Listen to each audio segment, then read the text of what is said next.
Friends, ये story का छठा भाग है। अगर आपने इससे पहले वाले भाग नहीं देखे हैं तो डिस्क्रिप्शन में लिंक है, आप वहां जाकर देख सकते हो। अगर आपको स्टोरी अच्छी लगे तो लाइक एंड शेयर जरूर करना। हर रोज स्टोरी का नया भाग देखने के लिए चैनल को सब्सक्राइब करके बेल आइकन को प्रेस कर लेना ताकि हर आने वाली वीडियो की नोटिफिकेशन आपको मिल जाए। अंश को उसकी मॉम शालिनी जी का फोन आ रहा था। अंश ने जल्दी से फोन पिक किया तो दूसरी तरफ से शालिनी जी की आवाज आई। हेलो बेटा, कैसे हो आप? अंश ने कहा, मैं ठीक हूँ मॉम। आप और डैड कैसे हैं? शालिनी जी ने कहा, हम भी ठीक है बेटा। आशी, आकाश और हमारा नातिन शौर्य कैसा है? अंश ने कहा, वो सब भी ठीक है मॉम। आप ये बताइए, आपने मुझे फ़ोन क्यों किया है? उसके डायरेक्ट सवाल पर शालिनी जी थोड़ा सकपका गई। फिर उन्होंने खुद को संभालते हुए कहा, बेटा, आपसे बात किए हुए बहुत दिन हो गए थे, इसलिए आपका हाल चाल पूछने के लिए फ़ोन किया था, और कुछ नहीं। उनकी बात सुनकर उनके पास बैठे निशांत जी ने शालिनी जी को घूर कर देखते हुए कहा, ये देखो, थोड़ी देर पहले बड़ी बड़ी बात कर रही थी कि मैं अपने बेटे को शादी के लिए मना कर ही रहूंगी। वो मेरा बेटा है, वो मेरी बात जरूर मानेगा। आप उसकी उम्र हो रही है, अभी नहीं करेगा तो कब करेगा, वगैरह वगैरह। अब देखो, जब फोन पर अपने बेटे से बात कर रही है तो कह रही है कि मैंने तो ऐसे ही फोन किया था, आपसे बात करते हुए इतने दिन जो हो गए थे, इसलिए मैंने कॉल किया, और कुछ नहीं। फिर निशांत जी ने शालिनी जी को घूरते हुए कहा, तुम अपने बेटे से सीधा सीधा नहीं पूछ सकती क्या कि वो शादी कब कर रहा है? अपने बेटे से कहो, अब उसकी शादी की उम्र हो गई है। अब नहीं करेगा तो कब करेगा? बुढ़ा होने की बात करेगा क्या? पहले तो मेरा नालायक बेटा लड़कियों के साथ घूमा करता था, एक प्ले बॉय हुआ करता था। उस वक्त उसकी हरकतों से हम दोनों परेशान हो जाते थे, और अब भी हो रहे हैं। पहले तो गर्लफ्रेंड हर महीने बदलता था, लेकिन अब 3 सालों में ऐसा क्या हो गया है पता नहीं, जो इस एक गर्लफ्रेंड नहीं है। अगर हम किसी लड़की को डेट पर ले जाने के लिए या शादी की बात करते हैं तो गुस्सा होकर महीनों तक कॉल नहीं करता, और ना ही हमारी कॉल का कोई जवाब देता है। गुस्सा तो ऐसे करता है जैसे हम उसके माँ बाप नहीं, कोई दुश्मन है। आशी की शादी नहीं हुई थी तब ये ठीक था, कम से कम अपनी बहन की बात तो मानता था। अब तो वो भी नहीं। इन 3 सालों में इस लड़की को हो क्या गया है? मुझे तो कुछ समझ नहीं आ रहा। निशांत जी ये सब अंजलि जी को घूरते हुए कह रहे थे। वहीं उनकी बात सुनकर अंजलि दी ने धीरे से कहा, अगर इतनी हिम्मत आपके अंदर है तो ये लीजिए फ़ोन और अपने बेटे से बात करिए, और उससे पूछिएगा कि बेटा, तुम शादी कब कर रहे हो? मुझे सुनाने से अच्छा है अपने बेटे को सुनाओ। आपकी बहुत बड़ी मेहरबानी होगी हम पर। शालिनी जी की बात सुनकर निशांत जी ने कहा, मैं क्यों फ़ोन पर उससे सुनूं? बेटे की शादी की जल्दी आपको है, मुझे नहीं। अगर आपको शादी की बात नहीं करनी है तो मत कीजिए, लेकिन मुझे आप दोनों के बीच में नहीं आना, क्योंकि उसके बाद आप दोनों एक हो जाते हो और मुझे साइड कर देते हो। इतना कहकर निशांत जी ने अपने सामने रखे पेपर को उठाया और उसे पढ़ने लगे। वहीं उन्हें ऐसे देखकर शालिनी जी ने कहा, मैं बहुत अच्छे से समझ रही हूँ, आप अपना पल्ला झाड़ रहे हो, क्योंकि आप अपने बेटे के गुस्से का शिकार नहीं होना चाहते। मुझे मेरे बेटे के सामने करके आप अपनी बात उससे मनवाना चाहते हो, और बोल रहे हो कि मुझे जल्दी है अपने बेटे की शादी करवाने की। सच तो यही है कि मुझसे ज़्यादा आपको जल्दी है अपने बेटे की शादी करवाने की। मुझे कुछ भी सुनाने की ज़रूरत नहीं है। अगर आपने अभी तक चैनल को सब्सक्राइब नहीं किया है तो सब्सक्राइब कर लीजिए। स्टोरी अच्छी लगे तो लाइक एंड शेयर ज़रूर करना। क्या आरोही को अपनी गलती का एहसास होगा? क्या अंश आरोही को समझ पाएगा? जानने के लिए हमारे साथ स्टोरी के आखिरी भाग तक बने रहना। आप अपना मुंह बंद करके चुपचाप बैठे रहिए, मैं बात कर रही हूँ ना। उनकी बात सुनकर निशांत जी ने धीरे से कहा, बच गया, मेरे पीछे नहीं पड़ेगी अब कि मैं अपने बेटे से बात करूं। क्या मैं पागल हूँ जो शेर के मुंह में हाथ डालूंगा? मैं कहने को तो उसका बाप हूँ, लेकिन मुझे ही उससे डरना पड़ता है। हे भगवान, क्या जमाना आ गया है। पहले तो बाप से बेटे डरते थे, लेकिन मेरे घर में उल्टा हो रहा है। मैं अपने बेटे से डरता हूँ। कोई कहेगा क्या? मुझे एक टाइम पर बिजनेस किंग के नाम से जाना जाता था, लेकिन अब देखो, अपने ही घर में बीवी और बेटे से मुझे डरना पड़ रहा है। ये मेरे ही घर की नहीं, हर घर की कहानी है। इन दोनों से अच्छी तो मेरी बेटी ही, जो मुझे कभी नहीं डांटती। हाय मेरी बच्ची, मैं आपको बहुत मिस कर रहा हूँ। अब जब मेरी जगह मेरे बेटे ने ले ली है, तो मेरे बेटे को दुनिया वाले कहने लगे कि वो एक खूंखार भेड़िया है। ये अलग बात है कि वो सिर्फ अपने दुश्मनों के लिए है। वहीं फोन के दूसरी तरफ उन दोनों की बातें सुनकर अंश ने शालिनी जी से कहा, मोम, आप दोनों बाद में लड़ लीजिएगा, पहले आप ये बताइए, आपने मुझे फोन क्यों किया है? क्या आपको मुझसे कोई काम था? उसकी बात सुनकर शालिनी जी ने कहा, जी बेटा, नहीं बेटा। उन्हें ऐसे देखकर अंश ने फ्रस्ट्रेट होते हुए कहा, मोम, आपको जो भी कहना है जल्दी कह दीजिए, वरना मैं फ़ोन रख रहा हूँ। तो शालिनी जी ने जल्दी से कहा, वो बेटा, मैं कह रही थी तुम शादी कर लो। अंश ने कहा, बस इतनी सी बात मोम, मैं शादी करूँगा, वो भी बहुत जल्द। उसकी बात सुनकर शालिनी जी ने चिल्लाते हुए पूछा, क्या? उन्हें तो विश्वास ही नहीं हो रहा था कि अंश शादी करने के लिए मान गया है। वहीं शालिनी जी के ऐसे चिल्लाते हुए देखकर निशांत जी ने शालिनी जी की तरफ देखते हुए पूछा, क्या हुआ शालिनी, आप चिल्ला क्यों रही हो? ऐसा क्या कह दिया अंश ने जिसे सुनकर आप इतना शौक हो गए? निशांत जी की बात सुनकर शालिनी जी ने अंश से पूछा, बेटा, आप सच कह रहे हो ना? मैं कुछ गलत तो नहीं सुन रही? आप सच में शादी करना चाहते हो, वो भी बहुत जल्द? निशांत जी ने जैसे ही शालिनी जी की बात सुनी, उन्होंने हैरान होते हुए पूछा, क्या सच में आपका बेटा शादी करने के लिए मान गया है? आपको सुनने में कोई गलतफहमी तो नहीं हुई? ये सुनकर शालिनी जी ने अपना हाथ फोन पर रखा और निशांत जी की तरफ देखते हुए बोली, नहीं, मुझे सुनने में कोई गलतफहमी नहीं हुई है।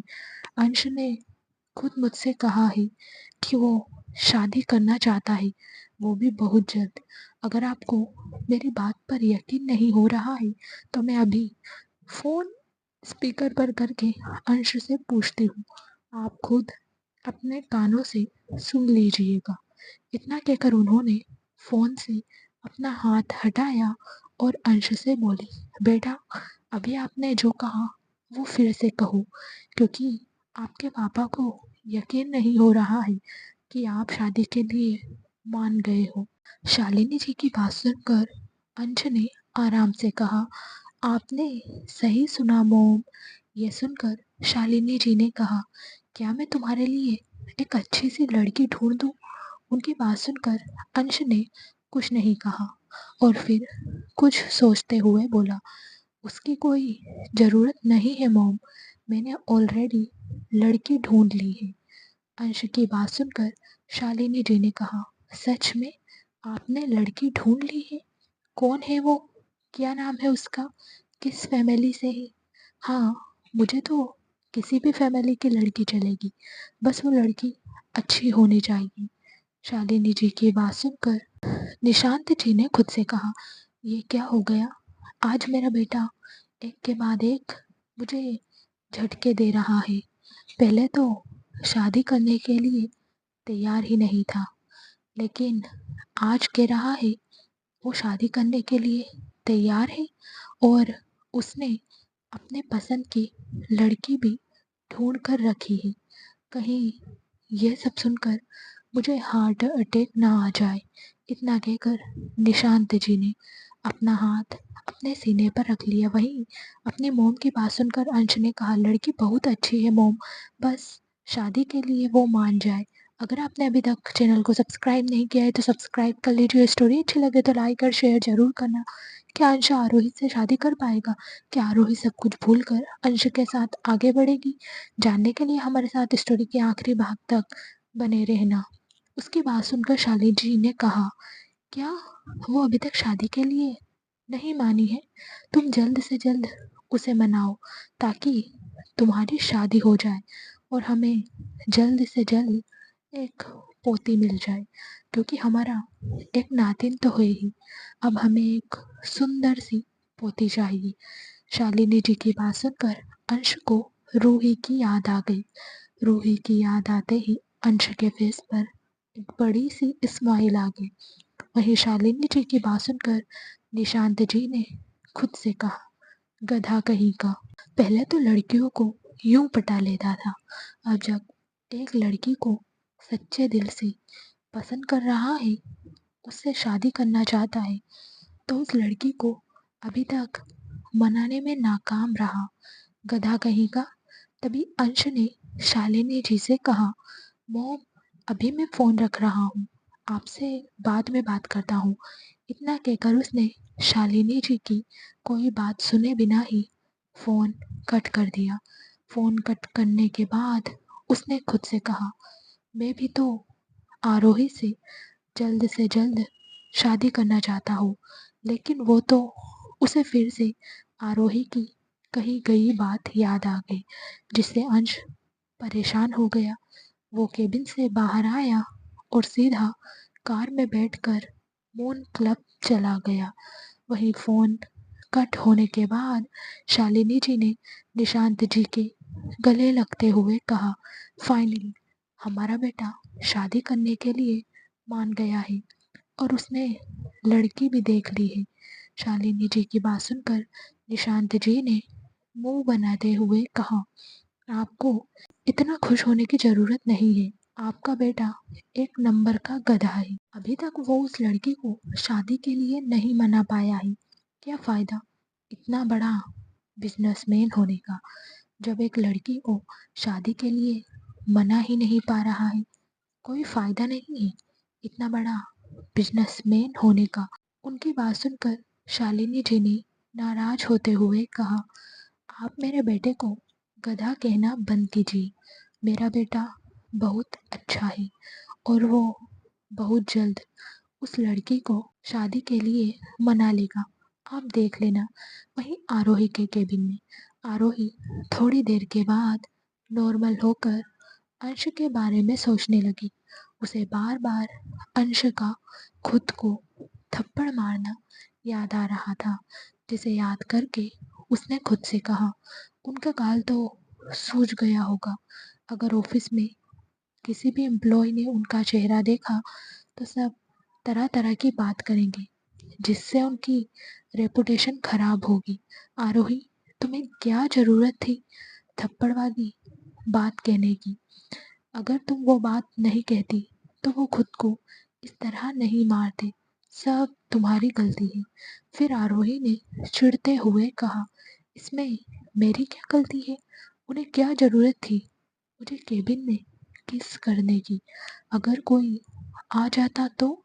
इसलिए मुझे गुस्सा आ गया और मैंने उन्हें सुना दिया। फिर उसने खुद से कहा, बड़ी आई गुस्सा करने वाली, तुझे क्या ज़रूरत है उन्हें घूर घूर कर देखने की? अगर तुम उन्हें ऐसे देखोगी तो कोई भी आदमी वही हरकत करेगा ना जो तुम्हारे साथ अंश ने की है। अगर आपने अभी तक चैनल को सब्सक्राइब नहीं किया है तो सब्सक्राइब कर लीजिए। स्टोरी अच्छी लगे तो लाइक एंड शेयर जरूर करना। क्या अंश आरोही को मॉल में रूही के साथ देख लेगा या होगा कुछ और? जानने के लिए हमारे साथ स्टोरी की आखिरी भाग तक बने रहना। आरोही ने गहरी सांस लेते हुए कहा, वैसे मैंने आज जो कुछ भी उनसे कहा है, उसके बाद तो वो मुझसे दूर ही रहेंगे। ये सोचते ही आरोही उदास हो गई और उसकी आंखों से फिर से आंसू बहने लगे। इधर मेहरा कॉरपोरेशन में विक्रम का आज काम करने में मन ही नहीं लग रहा था। उसे रह रह कर बस कनक की याद आ रही थी। उसके साथ बिताए हुए पल याद आ रहे थे। उसे कनक की वो बात याद आ रही थी जब वो आरोही से कह रही थी कि वो रायज़ादा कॉरपोरेशन में अपना एक बॉयफ्रेंड बनाएगी। ये बात आते ही विक्रम ने गुस्से से खुद से कहा, मैं ऐसा नहीं होने दे सकता। अगर कनक सच में वहाँ किसी लड़के को पसंद करके डेट करने लगी तो मेरा क्या होगा? मैं ऐसा नहीं होने दूंगा। मुझे कुछ करना होगा, लेकिन मुझे तो कुछ समझ नहीं आ रहा कि मैं क्या करूं जिससे कनक शादी के लिए मान जाए। ये सोचकर विक्रम अपनी चेयर से उठकर इधर उधर घूमते हुए कुछ सोचने लगा। फिर कुछ सोचते हुए उसने खुद से कहा, काम करता हूँ, उसे आज ही प्रपोज करता हूँ, उसके बाद जो होगा देखा जाएगा। लेकिन वो तो रायज़ादा कॉरपोरेशन में है, मैं उसे यहाँ कैसे बुलाऊं? उसे मेरे पास बुलाने की कोई वजह तो होनी चाहिए ना। लेकिन क्या? ये सोचकर विक्रम परेशान हो रहा था। उसने परेशानी से खुद से कहा, एक कंपनी का मालिक हूँ, आज तक बड़ी बड़ी मीटिंग और प्रोजेक्ट अटेंड किए हैं, लेकिन एक लड़की को अपने पास बुलाने के लिए मुझे एक बहाना नहीं मिल रहा है। ओह गॉड! ये सब इतना मुश्किल क्यों है? एक बहाना नहीं सोच पा रहा हूँ मैं। लानत है मुझे एक सीईओ होने पर जो एक बहाना नहीं ढूंढ पा रहा है। तभी उसका फोन रिंग हुआ। उसने अपना फोन देखा तो उसे आरोही का कॉल आ रहा था। विक्रम ने बेमन से कॉल पिक किया और कहा, हेलो आरोही। तो आरोही ने कहा, सर मुझे एक फाइल पर आपके सिग्नेचर चाहिए थे। मैंने मिस्टर रायज़ादा के साइन तो ले दिए, आपके भी चाहिए। क्या आप अभी ऑफिस में हो? विक्रम ने कहा, लेकिन आप क्यों पूछ रही हो कि मैं ऑफिस में हूँ या नहीं? तो आरोही ने कहा, वो इसलिए सर, अगर आप ऑफिस में हो तो मैं कनक को ऑफिस भेज देती हूँ आपके साइन लेने के लिए। उसकी बात सुनकर विक्रम ने कुछ सोचते हुए कहा, उसे ऑफिस मत भेजो, मैं ऑफिस में नहीं हूँ, मैं तो बाहर हूँ। तुम एक काम करो, उसे सनशाइन होटल के रूम नंबर 308 में भेज दो।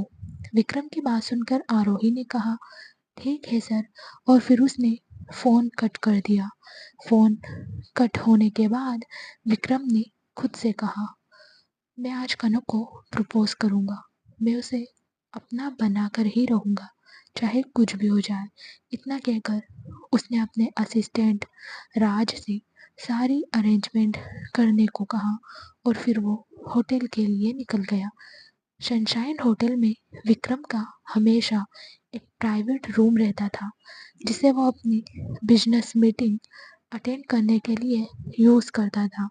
इधर रायज़ादा कॉरपोरेशन में आरोही के केबिन में आरोही ने कनक को एक फाइल देते हुए कहा, अगर आपने अभी तक चैनल को सब्सक्राइब नहीं किया है तो सब्सक्राइब कर लीजिए। स्टोरी अच्छी लगे तो लाइक एंड शेयर ज़रूर करना। कनक विक्रम के प्रपोजल का क्या जवाब देगी? क्या कनक विक्रम का दिल तोड़ देगी? जानने के लिए हमारे साथ आखिरी तक बने रहना। ये फाइल लेकर सनशाइन होटल के रूम नंबर 308 में जाओ। वहाँ तुम्हें विक्रम सर मिल जाएंगे जो वहाँ किसी क्लाइंट से मीटिंग अटेंड करने गए हैं। तुम वहाँ जाकर इस फाइल में उनके साइन करवा कर लेकर आओ ताकि हम जल्द से जल्द काम स्टार्ट कर सकें। उसकी बात सुनकर कनक ने कहा, लेकिन मैं क्यों जाऊं? वैसे भी तुम रोहिणी को भेजो ना, वो तो हमेशा एक टांग पर तैयार ही रहती है विक्रम सर से मिलने के लिए। आज तो उसे मौका भी मिल रहा है। फिर उसने रोहिणी की तरफ देखते हुए कहा, क्यों रोहिणी, जाओगी ना विक्रम सर से मिलने के लिए? विक्रम से मिलने की बात सुनकर रोहिणी ने जल्दी से कहा, यस मैं जाऊंगी, फिर उसने खुद को शांत करते हुए कहा, मुझे कोई प्रॉब्लम नहीं है, मैं चली जाऊंगी। रोहिणी की बात सुनकर आरोही ने कहा, उसकी कोई ज़रूरत नहीं है। मैंने विक्रम सर से कहा है कि कनक आ रही है, इसलिए कनक तुम ही जाओगी। आरोही की बात सुनकर कनक ने नाराज होते हुए कहा, तुमने उनसे क्यों कहा? अगर तुम रोहिणी को भेजना नहीं चाहती तो रोहित को भेज सकती हो ना। तभी रोहित ने बीच में आते हुए कहा, सॉरी कनक, मैं नहीं जा सकता। मुझे तो पहले ही बहुत काम है। मुझे काम करने वालों की लिस्ट बनानी है और साथ में उन सब से कॉन्टेक्ट के बारे में बात भी करनी है। मुझे बहुत काम है, मैं बिल्कुल नहीं जाऊंगा, तुम चली जाओ। तभी आरोही ने कनक की तरफ देखते हुए गुस्से में कहा, कनक, तुम्हारी प्रॉब्लम क्या है? तुम क्यों नहीं जाना चाहती विक्रम सर के पास? मुझे कुछ समझ नहीं आ रहा, बताओ क्या बात है? उसके बाद मैं डिसाइड करूंगी कि तुम्हें भेजना है या नहीं। उसे ऐसे गुस्सा करते देखकर कनक ने कहा, तुम गुस्सा मत करो यार, मैं चली जाऊंगी। मुझे सर से अकेले मिलने में कोई प्रॉब्लम नहीं है, मैं जा रही हूँ। फिर उसने अपने मन में कहा, तुम्हें क्या बताऊं आरोही, जिस दिन तुम्हें पैनिक अटैक आया था उस दिन से विक्रम सर के अंदर कोई आत्मा घुस गई है। जब देखो तब वो मुझे किस करने लग जाते हैं और तो और कहते हैं कि मैं किसी लड़के के करीब ना जाऊं। उसे ऐसे खुद में ही कुछ सोचते हुए देखकर आरोही ने कहा, क्या हुआ? कनक ने कहा, कुछ नहीं, मैं जा रहा हूँ।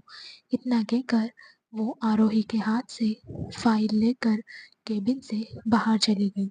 वहीं कनक को विक्रम के पास जाते देखकर रोहिणी को गुस्सा आ गया था।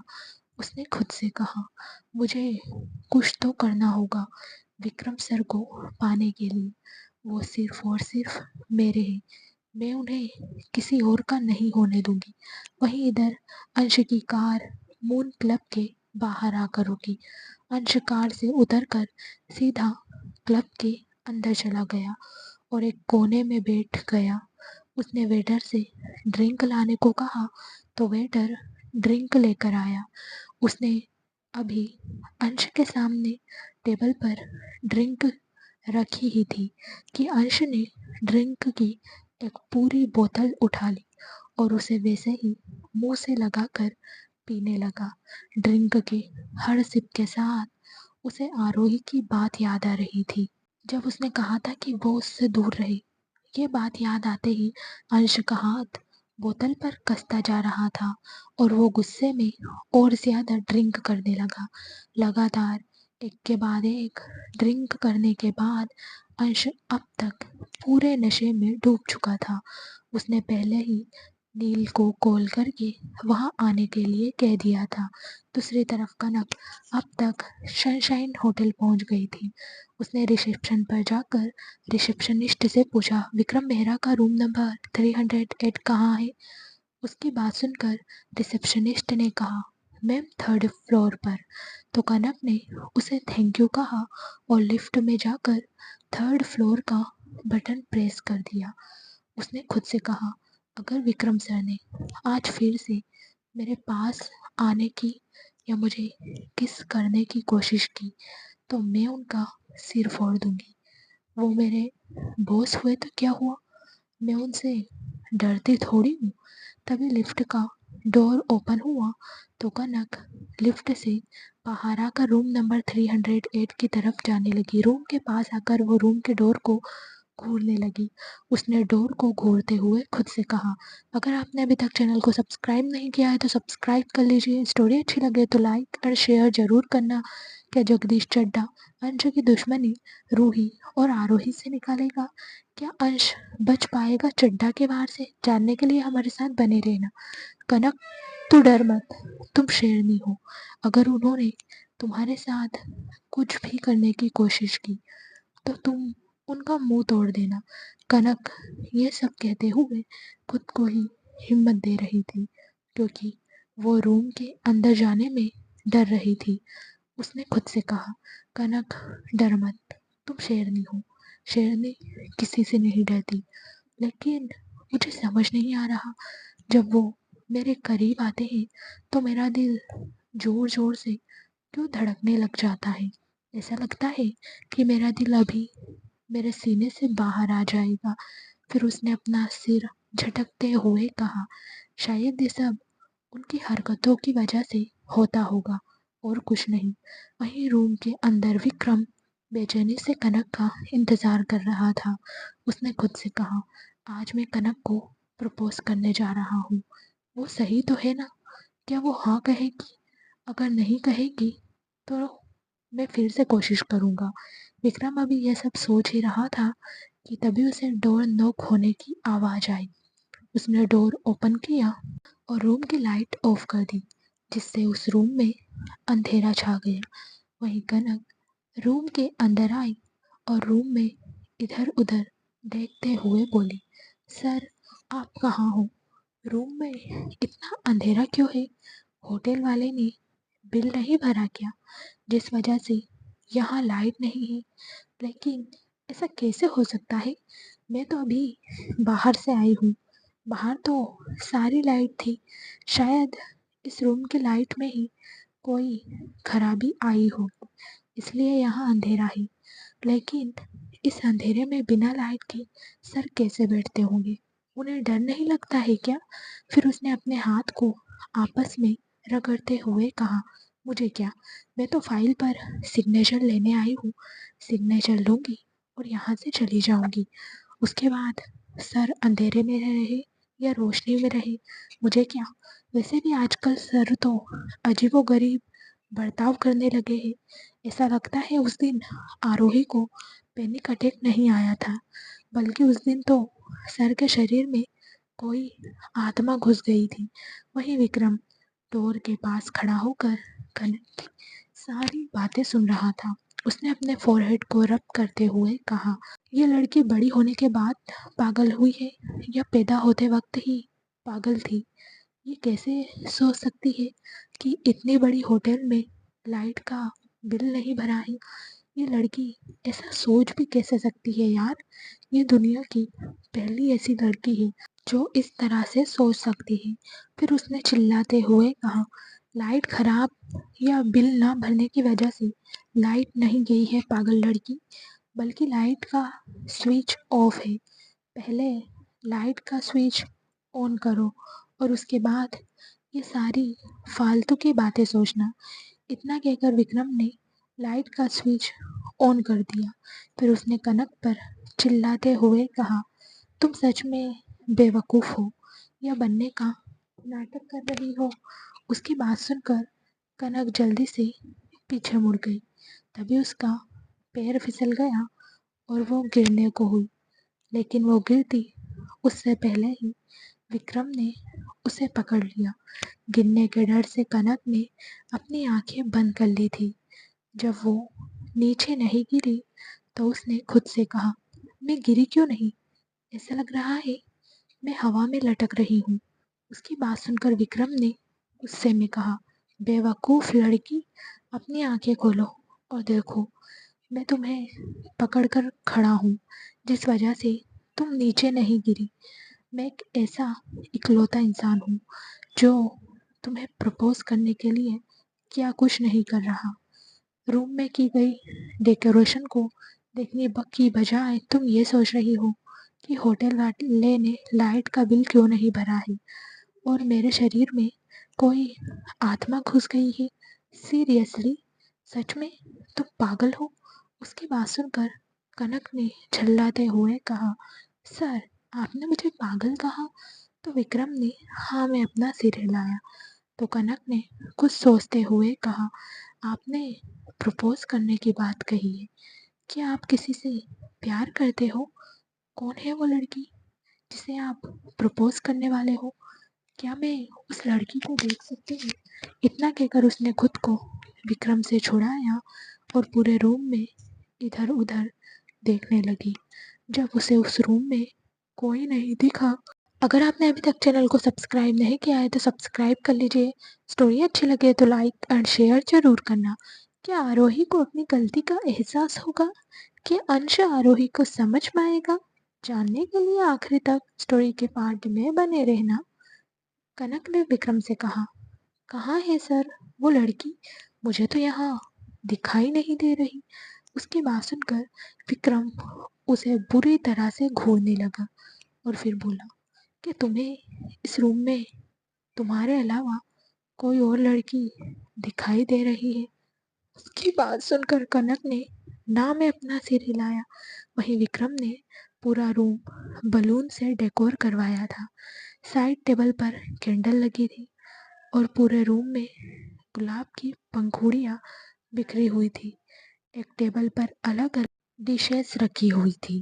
कनक ने जब सारी जगह पर घूमकर देखा तो उसे बेड के ऊपर दीवार पर कनक आई लव यू लिखा हुआ दिखा, जिसे देखकर कनक एकदम हैरान हो गई। उसने खुद को संभाला और पीछे मुड़कर विक्रम की तरफ देखने लगी तो विक्रम अपने हाथ में रिंग लिए घुटनों के बल बैठा था। कनक एकटक विक्रम को देख रही थी। तभी विक्रम ने कहा, कनक, मैं तुमसे बहुत प्यार करता हूँ। जब मैंने तुम्हें ऑफिस में पहली बार देखा था तब से मैं तुमसे प्यार करता हूँ। फिर भी मैं ये मानने के लिए तैयार नहीं था, इसलिए मैं तुम्हें बिना वजह डांटता था ताकि मैं अपने दिल को समझा सकूं कि मैं तुमसे प्यार नहीं करता, लेकिन मैं नहीं कर पाया। जब मैंने हॉस्पिटल में पहली बार तुम्हें किस किया तब मुझे एहसास हुआ कि मैं तुमसे अब दूर नहीं रह सकता। प्लीज़ तुम मेरी गर्लफ्रेंड बन जाओ। वहीं कनक तो आंखें फाड़े विक्रम को देख रही थी। उसने विक्रम की बात का कोई जवाब नहीं दिया। तो विक्रम ने कहा, तुम चुप क्यों कनक? मैं तुमसे कुछ कह रहा हूँ, मेरी बात का आंसर दो। विक्रम की बात सुनकर कनक ने हाँ में अपना सिर हिलाया तो विक्रम ने खुश होते हुए कहा, तुमने हाँ कहा कनक। इतना कहकर वो कनक के गले लग गया तो कनक ने उसे खुद से दूर करते हुए कहा, नहीं सर, आप गलत समझ रहे हो। मैंने तो आपके बुलाने पर हाँ कहा था।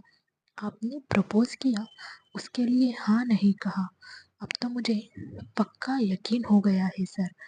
उसकी बात सुनकर विक्रम ने पूछा, क्या यकीन हो गया है तुम्हें? तो कनक ने कहा, यही कि सर आपके अंदर किसी की आत्मा घुस गई है। आप जाकर एक अच्छे से तांत्रिक को दिखाइए ताकि आप जल्द से जल्द ठीक हो जाएं। उसकी बात सुनकर विक्रम ने उसे घूरते हुए कहा, बात बताओ कनक, क्या तुम्हारा ऊपर का माला खाली है? उसकी बात सुनकर कनक ने कहा, सर इस रूम में तो कोई माला नहीं है। ये सुनकर विक्रम ने चिल्लाते हुए कहा, पागल लड़की, मैं रूम के माले की बात नहीं कर रहा हूँ जो तुम इधर उधर देख रही हो। मैं तो तुम्हारे दिमाग की बात कर रहा हूँ। क्या वो खाली है? उसकी बात सुनकर कनक ने गुस्से से कहा, आपको ऐसा क्यों लग रहा है कि मेरा दिमाग खाली है? विक्रम ने कहा, अगर खाली नहीं कहूँ तो क्या कहूँ? मैं यहाँ तुम्हें प्रपोज कर रहा हूँ और तुम हो कि ये कह रही हो कि मेरे अंदर आत्मा घुस गई है। सीरियसली कनक, तुम्हारा दिमाग खाली नहीं तो और क्या है? अब मेरी बात का आंसर दो, तुम मुझसे प्यार करती हो या नहीं? उसकी बात सुनकर कनक ने ना में अपनी गर्दन हिलाई तो विक्रम ने उदास होते हुए कहा, लेकिन क्यों? क्या तुम किसी और से प्यार करती हो? कनक ने कहा, नहीं सर, मैं किसी और से प्यार नहीं करती। तो विक्रम ने कहा, फिर मेरे प्यार में क्या खराबी है? कनक ने कहा, आपके प्यार में कोई खराबी नहीं है सर, लेकिन जब मुझे खुद ही ये पता नहीं है कि प्यार क्या होता है, प्यार की फीलिंग कैसी होती है, तो फिर मैं आपके प्रपोजल का क्या जवाब दूँ? आप ही बताइए सर। उसकी बात सुनकर विक्रम चुप हो गया तो कनक ने कहा, I am so sorry sir. इतना कहकर उसने विक्रम के हाथ में एक फाइल दी और उस रूम से बाहर निकल गई। वहीं विक्रम सोफे पर उदास होकर बैठ गया। इधर रायजादा कॉरपोरेशन में आरोही अब तक अंशु को पूरी तरह से भूलकर काम में मशगूल हो गई थी। काम करते करते कब रात हो गई आरोही को ये पता ही नहीं चला। जब उसने टाइम देखा तो रात के 8 बज रहे थे और अब तक सारे एम्प्लॉय अपने अपने घर जा चुके थे। अगर आपने अभी तक चैनल को सब्सक्राइब नहीं किया है तो सब्सक्राइब कर लीजिए। स्टोरी अच्छी लगे तो लाइक और शेयर ज़रूर करना। क्या अंश आरोही से शादी कर पाएगा? क्या आरोही सब कुछ भूलकर अंश के साथ आगे बढ़ेगी? जानने के लिए हमारे साथ आखिरी तक बने रहना। अब बस आरोही ही ऑफिस में थी। आरोही ने टाइम देखते हुए कहा, आज मुझे बहुत लेट हो गया है। मुझे जल्द से जल्द टैक्सी पकड़कर आशी के घर जाना होगा। वहाँ से रूही को लेकर मैं अपने घर जाऊंगी। ये सोचकर उसने अपना बैग लिया और केबिन से बाहर निकल गई। फिर ऑफिस से बाहर आकर उसने एक टैक्सी ली और आशी के घर के लिए निकल गई। कुछ देर बाद वो आशी के घर पहुंच गई। आशी के घर आकर उसने रूही को लिया और वो वहाँ से अपने घर के लिए निकल गई। घर आकर उसने रूही को सोफे पर बैठाया और उसकी तरफ देखते हुए बोली, रूही बेटा, क्या आप मम्मा से गुस्सा हो? मम्मा आजकल आपको टाइम नहीं दे पा रही है और ना ही आपके साथ खेल पा रही है और तो और आपको घूमने भी नहीं ले जा रही। आप मम्मा से गुस्सा तो नहीं होना? उसकी बात सुनकर रूही ने हाँ में अपना सिर हिलाया तो आरोही ने कान पकड़ते हुए कहा, सॉरी बच्चा, अगर आप चाहते हो तो मम्मा उठक बैठक करने के लिए भी तैयार है। क्या आप चाहती हो कि मम्मा उठक बैठक करे? उसकी बात सुनकर रूही ने ना में अपनी गर्दन हिलाई तो आरोही ने हंसते हुए कहा, मेरा बच्चा। उसे हंसते देखकर रूही भी ताली बजाकर हंसने लगी तो आरोही ने उसे अपने गले से लगा लिया। रूही से मिलकर उसके दिल में एक सुकून आ गया था। उसने रूही की तरफ देखते हुए कहा, मेरी रूही, मुझसे गुस्सा है? आपका गुस्सा दूर करने के लिए मम्मा ने सोचा है कि कल मैं आपको घुमाने लेकर जाऊंगी। कल संडे है, वहाँ आप कनक मासी से मिलना जो आपसे मिलने के लिए बेकरार है। आप मिलोगी ना कनक मासी से? उसकी बात सुनकर रूही ने हाँ में अपना सिर हिलाया तो आरोही ने कहा, चलो आज जल्दी खाना खाते हैं और जल्दी से सो जाते हैं ताकि हम सुबह जल्दी उठकर घूमने जा सकें। उसकी बात सुनकर रूही ताली बजाने लगी। फिर आरोही रूही को लेकर रूम में आ गई और उसे फ्रेश करवा कर उसके कपड़े चेंज करके उसे रूम में छोड़कर किचन में चली गई और दोनों का खाना बनाने लगी। खाना बनाने के बाद उसने रूही को खाना खिलाया और खुद ने भी खाना खाया और फिर वो रूही को लेकर अपने रूम में सोने के लिए आ गई। इधर मून क्लब अंश अब तक पूरी तरह से नशे में डूब गया था। तभी नील उसके पास आ गया। नील ने अंश की तरफ देखते हुए कहा, सर, आज आपने इतनी ड्रिंक क्यों की है? आप तो कभी इतनी ड्रिंक नहीं करते। फिर आपको आज क्या हो गया सर, जिस वजह से आपने इतनी ड्रिंक कर ली? उसकी बात सुनकर अंश ने नील की तरफ देखते हुए कहा, नील, तुम बताओ मुझ में क्या कमी है? नील ने कहा, सर, आप में तो कोई कमी नहीं है। तो अंश ने कहा, क्या मैं हैंडसम नहीं हूँ, स्मार्ट नहीं हूँ, अमीर नहीं हूँ? क्या मैं उसे खुश नहीं रख सकता? बोलो नील। नील ने कहा, ऐसा तो कुछ भी नहीं है सर। ये सुनकर अंश ने कहा, तुम्हारे कहने का क्या मतलब है? क्या तुम ये कहना चाहते हो कि अभी अभी मैंने जो कुछ भी कहा है वो कुछ भी नहीं है मेरे पास? अगर आपने अभी तक चैनल को सब्सक्राइब नहीं किया है तो सब्सक्राइब कर लीजिए। स्टोरी अच्छी लगे तो लाइक एंड शेयर ज़रूर करना। क्या अंश आरोही को मॉल में रूही के साथ देख लेगा या होगा कुछ और? जानने के लिए हमारे साथ बने रहना। उसकी बात सुनकर नील ने घबराते हुए कहा, नहीं बॉस, मैंने ऐसा कुछ नहीं कहा। मैं तो ये कह रहा हूँ, आपके पास तो सब कुछ है। आप जिस लड़की से शादी करोगे वो तो बहुत खुशनसीब होगी। अंश ने कहा, अगर ऐसी बात है तो वो मुझसे शादी के लिए तैयार क्यों नहीं है? वो मुझसे कहती है कि वो मुझसे नफरत करती है। मैं जानता हूँ 3 साल पहले मैंने उसके साथ जो कुछ भी किया था वो गलत था। मैंने उस गलती के लिए उससे कई बार माफ़ी भी मांगी है। तुम्हें पता है उस गलती के लिए मैंने खुद उसके हाथ पकड़कर अपने गालों पर थप्पड़ मारे। फिर उसने अपना गाल नील को दिखाते हुए कहा, ये देखो मेरा गाल सूज चुका है। उसकी बात सुनकर नील ने हाँ में अपना सिर हिलाया। उसे तो कुछ समझ नहीं आ रहा था कि अंश किसके बारे में बात कर रहा है। तभी अंश ने कहा, लेकिन वो फिर भी मुझे माफ़ करने के लिए तैयार नहीं है। मैं उससे बहुत प्यार करता हूँ, लेकिन वो कहती है कि वो मुझसे नफ़रत करती है। क्या मैं इतना बुरा हूँ नील? क्या मैं उसका प्यार पाने का हकदार नहीं हूँ? मैं उससे बहुत प्यार करता हूँ। उसकी बात सुनकर नील ने कहा, जो लड़की आपसे शादी करने के लिए मना कर रही है वो सच में पागल होगी। आपके अंदर इतनी सारी खूबी होने के बावजूद वो लड़की आपको रिजेक्ट कर रही है। उसकी बात सुनकर अंश ने गुस्से में कहा, तुम्हारी हिम्मत कैसे हुई मेरी आरोही को पागल कहने की? तुम्हें तो मैं इतना कहकर अंश चेयर से उठने लगा तो वो लड़खड़ा कर गिरने को होता ही उसे गिरते देखकर नील ने उसे पकड़ लिया और बॉडीगार्ड्स के साथ उसे क्लब से बाहर लेकर जाने लगा। बाहर जाते हुए अंश ने बड़बड़ाते हुए खुद से कहा, आरोही मैं तुमसे बहुत प्यार करता हूँ। तुम समझ क्यों नहीं रही हो?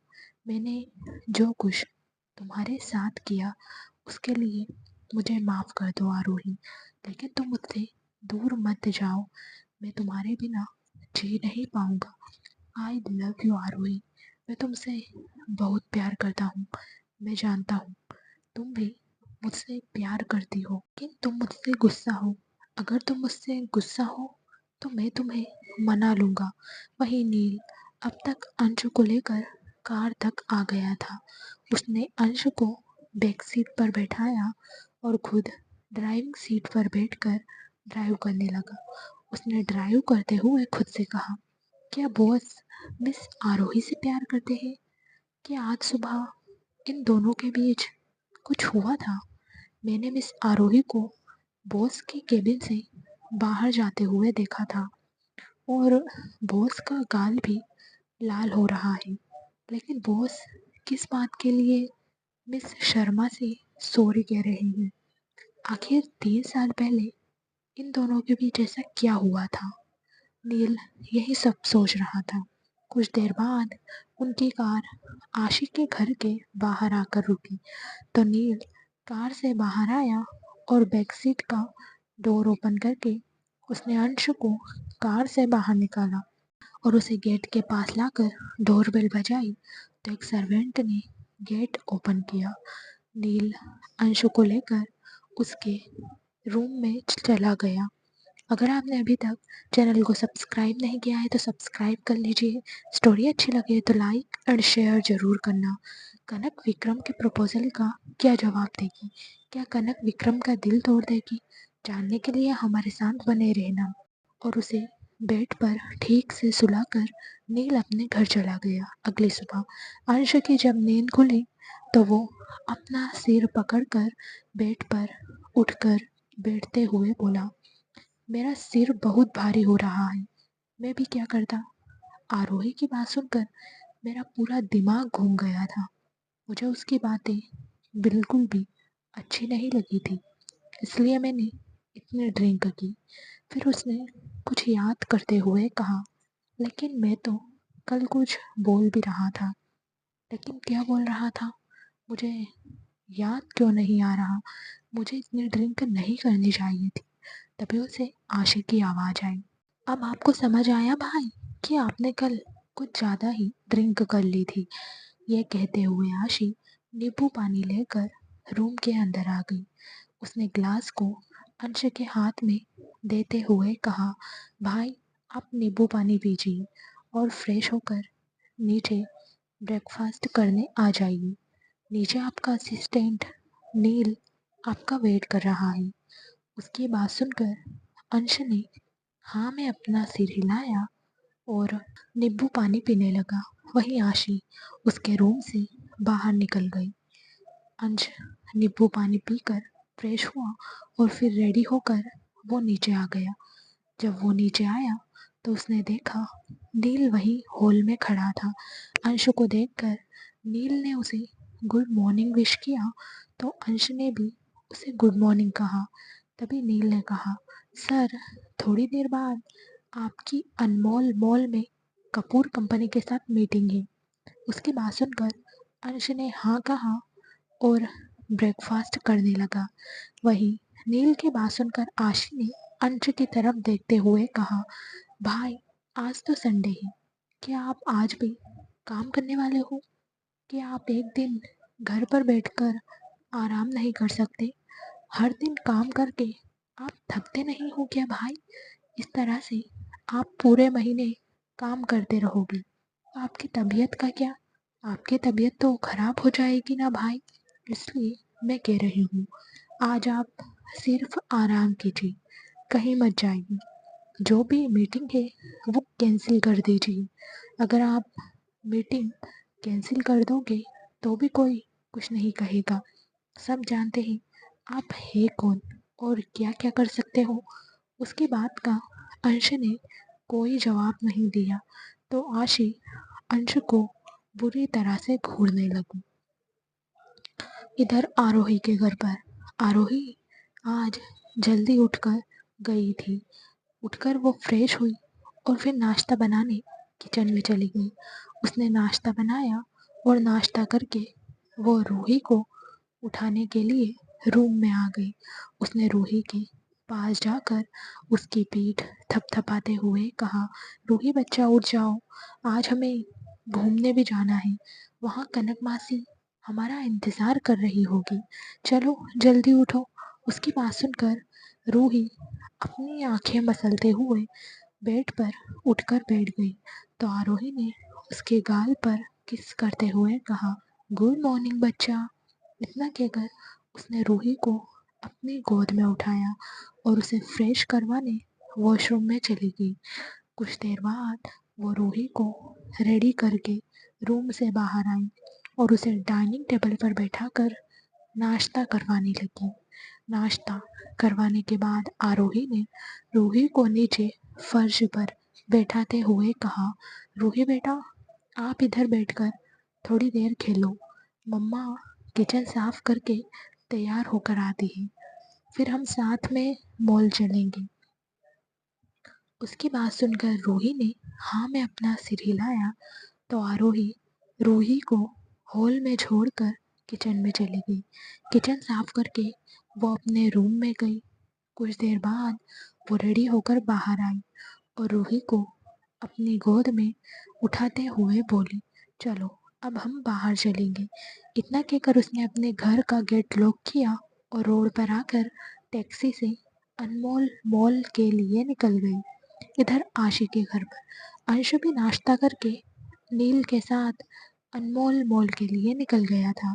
तभी नील ने कहा, सर आज मिस्टर कपूर नहीं आ रहे बल्कि मीटिंग अटेंड करने के लिए उनकी बेटी सानिया कपूर आ रही है। वो अभी कुछ टाइम पहले ही कनाडा से इंडिया आई है। उसके आते ही मिस्टर नीरज कपूर ने अपना पूरा बिजनेस सानिया को सौंप दिया है।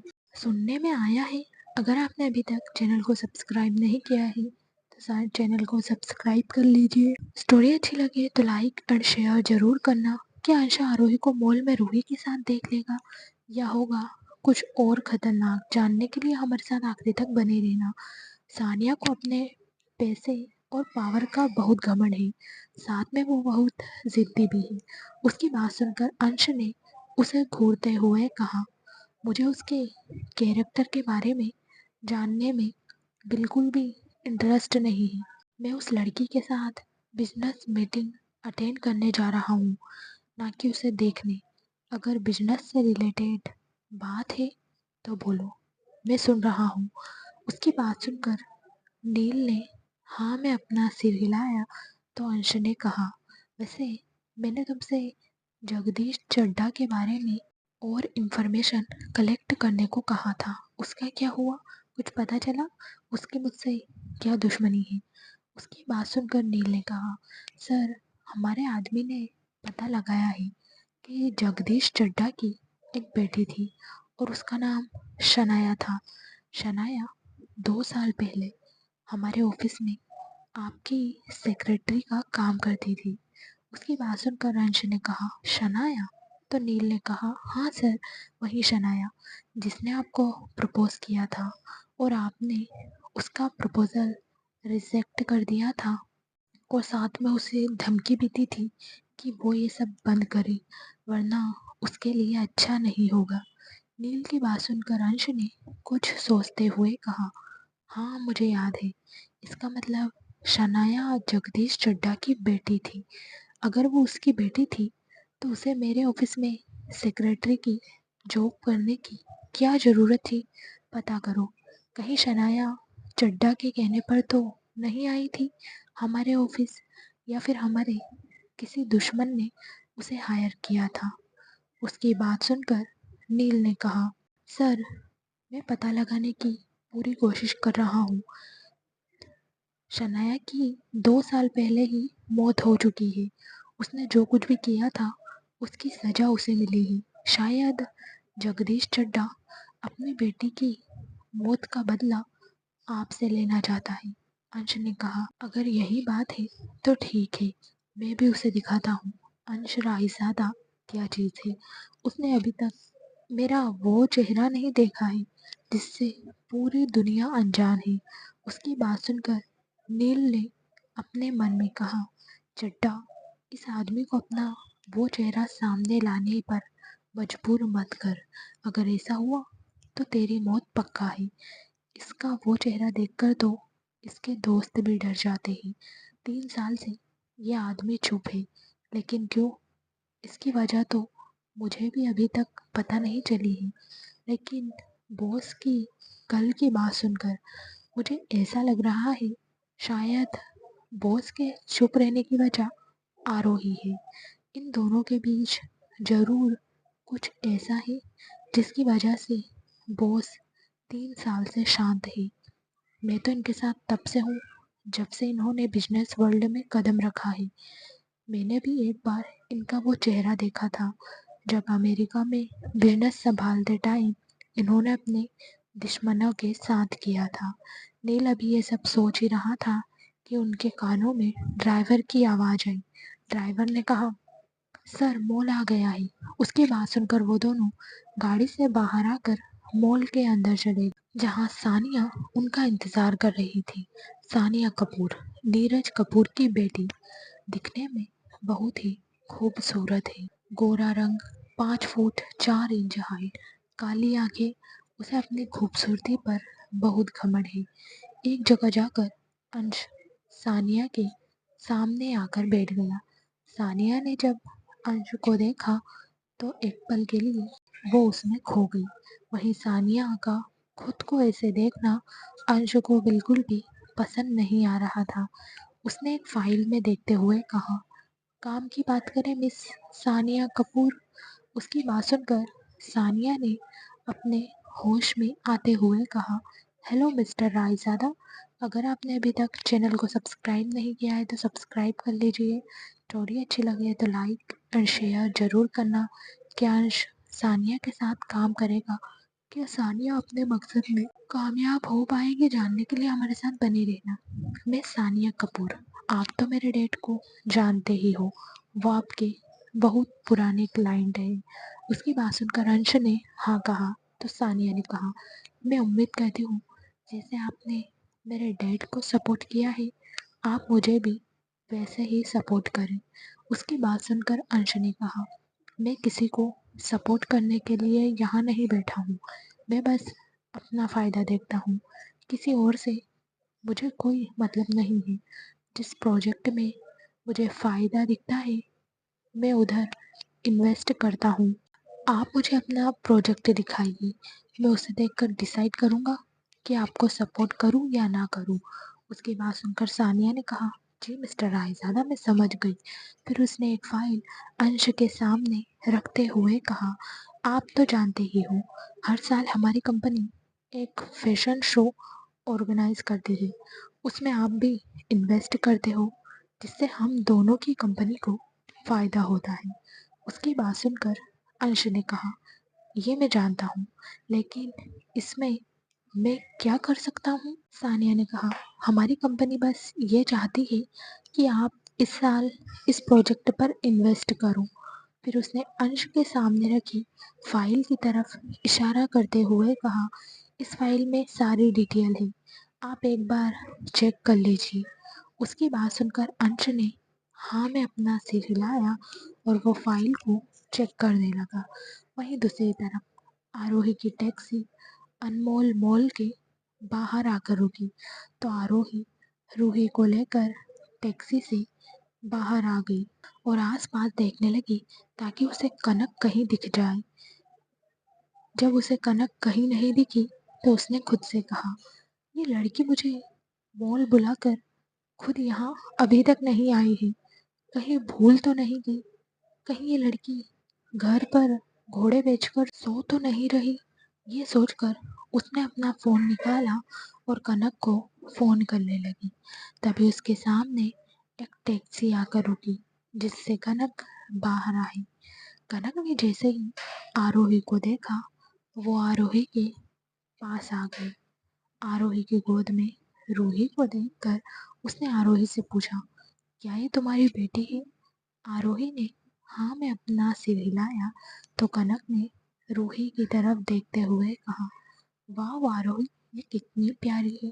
इतना कहकर उसने रूही के गाल पर किस करते हुए कहा, हाय प्रिंसेस, मैं आपकी मासी हूँ, कि आप मेरी गोद में आओगी? मासी आपको ढेर सारी चॉकलेट दिलाएगी। इतना कहकर कनक अपने दोनों हाथ आगे करके रूही को अपनी गोद में लेने की कोशिश करती है, लेकिन रूही उसकी गोद में नहीं जा रही थी। ये देखकर आरोही ने कहा, रूही बेटा, कनक मासी की गोद में जाओ। उसकी बात सुनकर रूही कनक की गोद में चली गई। वहीं मॉल के दूसरी तरफ अंश ने सानिया से कहा, मेरा असिस्टेंट 2 दिन में मेल करके बता देगा कि हमारी क्या शर्त है। इतना कहकर वो चेयर से उठकर वहां से जाने लगा। वहीं आरोही और कनक भी अब तक मॉल के अंदर आ गई थी। आरोही ने रूही के लिए कई सारे कपड़े लिए। कनक ने भी रूही को खिलौने और कपड़े खरीद कर दिए। अब तक उन दोनों के हाथ शॉपिंग बैग से भर चुके थे। तभी आरोही ने कनक से कहा, रूही की शॉपिंग हो गई है, अब हम चलकर तुम्हारी शॉपिंग करते हैं। उसकी बात सुनकर कनक ने कहा, मुझे कुछ नहीं लेना है, तुम एक काम करो, फूड सेक्शन में जाकर रूही के साथ मेरा वेट करो, मैं अभी वॉशरूम जाकर आती हूँ। फिर उसने रूही की तरफ देखते हुए कहा, मासी ने रूही से प्रॉमिस किया है कि वो आज उसे चॉकलेट और आइसक्रीम दिलाएंगी। क्या आप आइसक्रीम खाओगी? उसकी बात सुनकर रूही ने हाँ में अपना सिर हिलाया, जिसे देखकर आरोही ने कहा, नहीं कनक, बारिश का सीजन है, आइसक्रीम खाकर रूही बीमार हो जाएगी। उसकी बात सुनकर कनक ने कहा, अरे यार आरोही, तुम टेंशन मत लो, कुछ नहीं होगा, आज मैं पहली बार रूही से मिल रही हूँ। उसकी बात सुनकर आरोही ने कहा, ओके, बस आज के लिए। इधर सनशाइन होटल में विक्रम की जब आँख खुली तो उसने खुद को सनशाइन होटल के रूम में पाया। उसे रात को जो कुछ भी हुआ था वो सब याद आ गया। जब कनक ने उसका प्रपोजल रिजेक्ट किया था तो विक्रम वहीं बैठकर ड्रिंक करने लग गया था और ड्रिंक करते करते वो वहीं बेड पर ही सो गया था। ये सब याद करके विक्रम फिर से उदास हो गया। उसने इंटरकॉम से नींबू पानी लाने को कहा और कुछ सोचने लगा। क्या कनक विक्रम की फीलिंग को समझ पाएगी? क्या विक्रम कनक को कभी अपना बना पाएगा? क्या आरोही और अंश की मुलाकात मॉल में होगी? जानने के लिए हमारे साथ बने रहना। फ्रेंड्स, आपको स्टोरी कैसी लगी कमेंट करके ज़रूर बताना। अगर अच्छी लगी हो तो लाइक और शेयर ज़रूर करना। हर रोज़ स्टोरी का नया भाग देखने के लिए चैनल को सब्सक्राइब करके बेल आइकन को प्रेस कर लेना, ताकि हर आने वाली वीडियो की नोटिफिकेशन आपको मिल जाए। Thank you so much friends.